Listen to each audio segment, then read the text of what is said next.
Wow.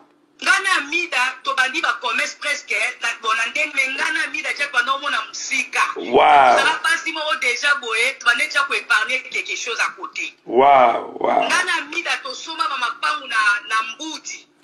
Oh.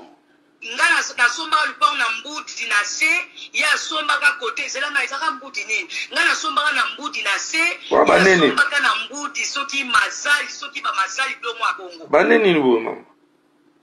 Zakati. Kala wera.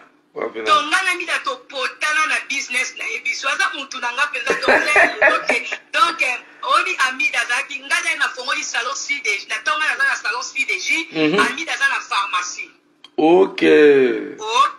Tonga na zo funga ba magazine na ba dilamba ye as aluwa ka atacha ko duwe chambre froide mona oya na biso ka ko ta sacré wana. Oh. Yo e ba ke alimentation sacrament on da tekela amida ta somba ngoye bango. Ah wa una ebita. Ubetela nga kutu pete. Amida za muta o mo lupa na so sacrament. Apozo ba oya kitambo to apozo loba. Oya kitambo alimentation sacrament ouais. Na oya. Voilà. To tekela yango na 2014. Wow. Na 2014 to tekeli parta liboso après to tekeli to nyonso wana par sacrament wana e bandeliti kwa nango biso to tekela amida famille masaki to tekela amida ngai nde vendeuse liquidatrice si l'exil nanga aza mosi osko linga yebani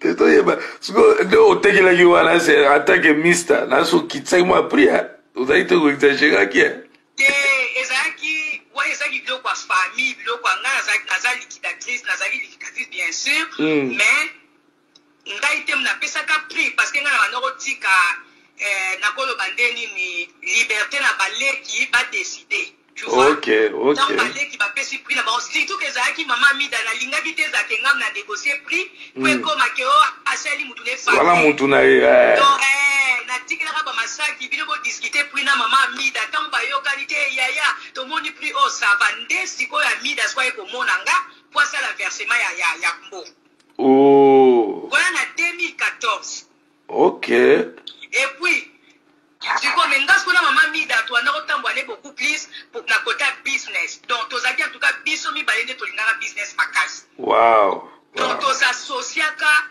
au moins les sous camion comme sous camion papa na biso eke ko kangama na mboka esala 2 semaines to benga chauffeur to bibe chauffeur o ume biso to osla ba fufu o mama to ko ya obi ke chauffeur nzo ka kangama ngana mama bida to si verti to biba ndeko mwambo ga muke batinda biso ba argent de poche chauffeur a mebeli biso mbongo après chauffeur ay ko benga o te mama ndazwa ki pan ti ba yeli biso ba fufu biso to na osala soki to camion kei to na osala soki ngana osomba 50 sacs Maman bida 50 sacs. To bandaka bongo ti to banda otinda camion tout moko ti après comment ki camion ko kende tam sous 2 fois par semaine parce que mon bongo est mataki. Et mataki ti après to ko koma te to banda siko ko yoka ko ngamo na saka déjà liquidatrice ngamo yaya. Donc masaki mota ko ko temela ngapo na ko taba camion ngamo na ndosaka na bino camion ndenge keboe ekena na tour ya mama mida soka ya binisi ba fwa mama mida tanga ozonga akia binisi yanga soki yanga ye ya donc toteka ba makala ba fufu papi oliki amida ndenga zana teka ba pilipili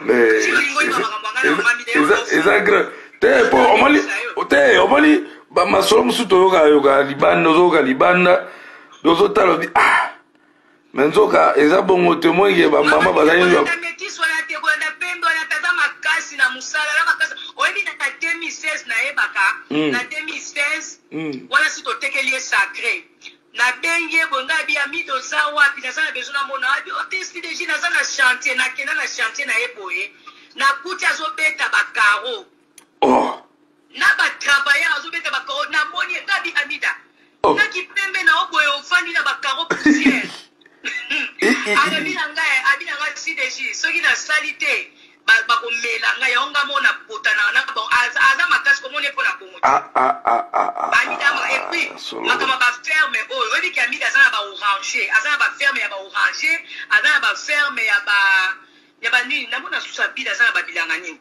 azana ba bilanga ba oranger atekaka na ba concombre namona la fondation na ye mo bilo mo bon na fondation na ye ami nazana ba ferme belé atekaka na bangulu ngaku nazaka bolokwa na komo fana ngami ana bana mina sai na kisho na wika posa oibia ngulu na bengi amida ngabi tindela ngulu ma bagombe ngulu ba etikela na ndako wow azana bangulu ebele ndo mona mama mida ndenga za azana ba ferme ya ba oranger azana ba concombre azana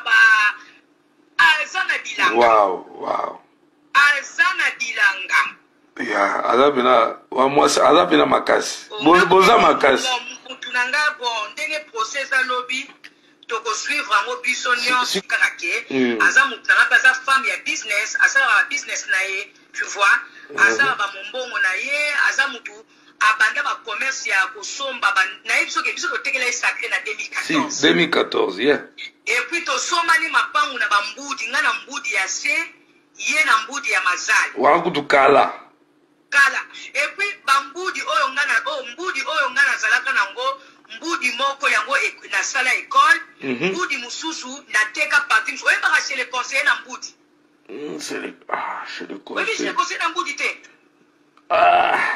kisha sa mpe waka